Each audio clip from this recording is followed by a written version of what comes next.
और तुम लोग को एक ढोंग बता दिया जाएगा कि बेटियों को पढ़ाओ और बेटी को बचाओ। जाए दादा लाजो ना लग रहा हो, पढ़ने आया है, पढ़ेगा।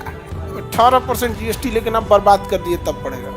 पढ़ने चला आया, केक कटेगा सब में बटेगा। लेकिन अगर आप सोना खरीदने जाइएगा तो 3%। सोना कौन खरीदता है? जो अमीर इंसान है। अरे भाई आप उस पर 18 की जगह 28 लगाइएगा तो खरीदेगा, क्योंकि सोना एसेंशियल चीज नहीं है, शौक की चीज है। मुट्ठी भर कुछ इंटेलेक्चुअल लोग बोलेंगे, इनको या तो हम विपक्षी पार्टी से जुड़ा हुआ व्यक्ति बोल देंगे, एंटी गवर्नमेंट बोल देंगे, या कुछ भी बोल के निपटा देंगे इनको बोलते बोलते। और ये पढ़े लिखे लोग जो होते हैं ना, इनकी एक खराबी कह दीजिए। और जो नहीं पढ़े लिखे हैं बड़ी थेथर होते हैं। ते बोलेगा हमारी सरकार को, ते बोलेगा, ते जानता है 18% काहे नहीं लिया जाएगा यहाँ पे, इससे देश चल रहा है। याद रखिएगा कृष्ण भगवान की एक बात,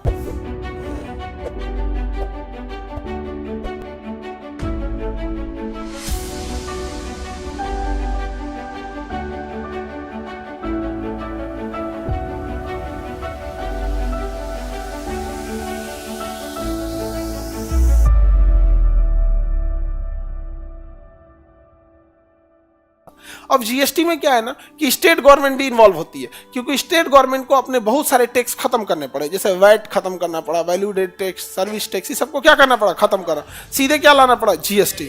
सीधे जीएसटी लाना पड़ा। अब जैसे सपोज कीजिए कि आपकी फीस 100 रुपये, आपकी फीस कितने रुपए? 100 रुपये। तो यहाँ पे आएगा जीएसटी। क्या आएगा? जीएसटी 18%। कितना परसेंट? 18%। अभी दोनों मिल के बांटेगा। कहेगा वो पढ़ने आया है ना, पढ़ने आया है। एक काम करो, स्टेट गवर्नमेंट अपना लाएगी एसजीएसटी और सेंट्रल गवर्नमेंट अपना लाएगा सीजीएसटी। कहेगा 18% लेना है ना, मिल बांट के बांट लेते हैं। 9% हम ले लेते हैं, 9% तुम ले लो। यहाँ पर केक कटेगा सब में बटेगा। 18% हो गया। पढ़ने आया है, पढ़ेगा यहाँ पे। 18% जीएसटी लेकिन आप बर्बाद कर दिए तब पढ़ेगा। पढ़ने चला आया।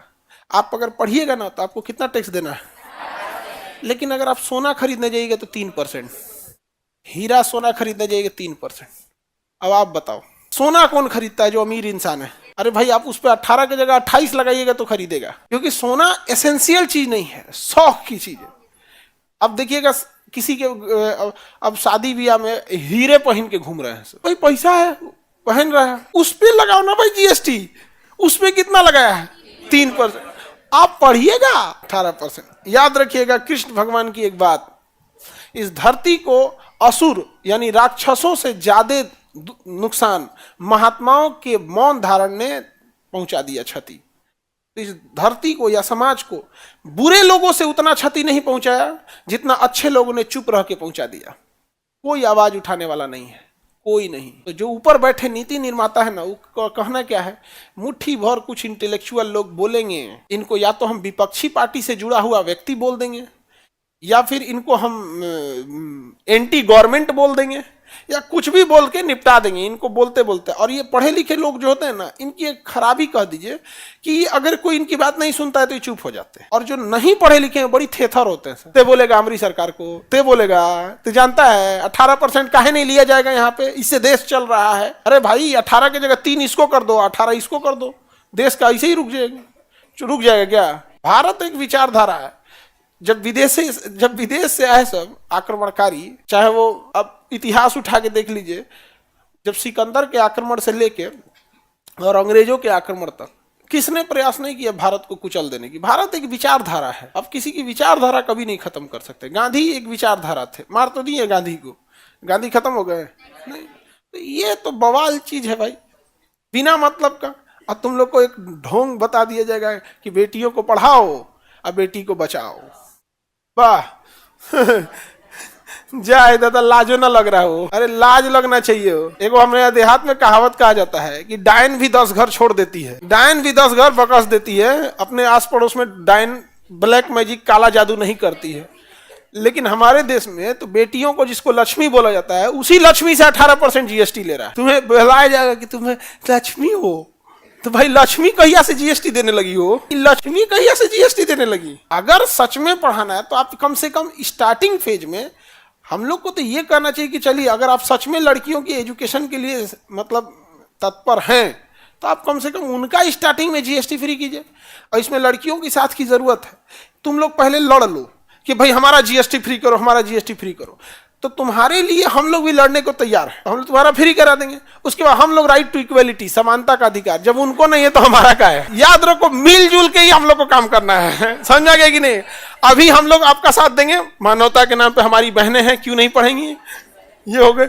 एक बार जो हो गया समानता, हम लोग क्या पाकिस्तान से आए हैं, हमसे क्या दुश्मनी भाई, नहीं समझ रहे। एक्चुअल में कोई गवर्नमेंट नहीं चाहती कि पढ़ाई करे, आप लोग कोई नहीं चाहते, क्योंकि पढ़ने लिखने के बाद ना सवाल पूछने लगता है। अभी बीपीएससी में 1000 करोड़ का घोटाला हुआ है, 1000 करोड़ का घोटाला हुआ है, और पढ़े लिखे लोग ही आवाज उठा रहे हैं। वो थोड़ा सा बीच में थोड़ा बहुत तू मैं हो गया, कोई एक आदमी उस पर बोल रहा है, कोई राजनेता इस राजनेता को बोल रहा है, विद्यार्थी उस विद्यार्थी को बोल रहा है, कुछ शिक्षक लोग किसी को पैसा खिला के दूसरे शिक्षक पे वो बोलवा रहे हैं। वो आप तो देखबे करते हैं लोग यहाँ पर, उसमें कुछ लोग पैसा दे देते हैं कि लो पैसा लो, कोई दिक्कत नहीं है, गाली गलौज करो, कुछ करो, हम तुमको माला पहना के लाएंगे, समझा गया। तो बच्चे लोग को समझ में ही आता है, लेकिन हम आप लोग को बताते हैं, हम लोग के हाथ में बहुत अच्छी चीजें आ गई हैं। और भरोसा रखिए, जिस तरह से नॉर्मलाइजेशन के पहले हम बोले थे ना कि विद्यार्थी भरोसा रखें, नॉर्मलाइजेशन बीपीएससी में नहीं होगा तो नहीं होगा तो नहीं होगा, बोले थे ना, हो गया है ना। तो इसी तरह भरोसा रखिए, 1000 करोड़ का जो घोटाला हुआ है, नहीं करने देंगे, नहीं करने देंगे तो नहीं करने देंगे, समझा। कुछ लोग बिना मतलब का जबरदस्ती टांग लड़ा रहे हैं, बिना मतलब का उल्टा सीधा बोल रहे हैं।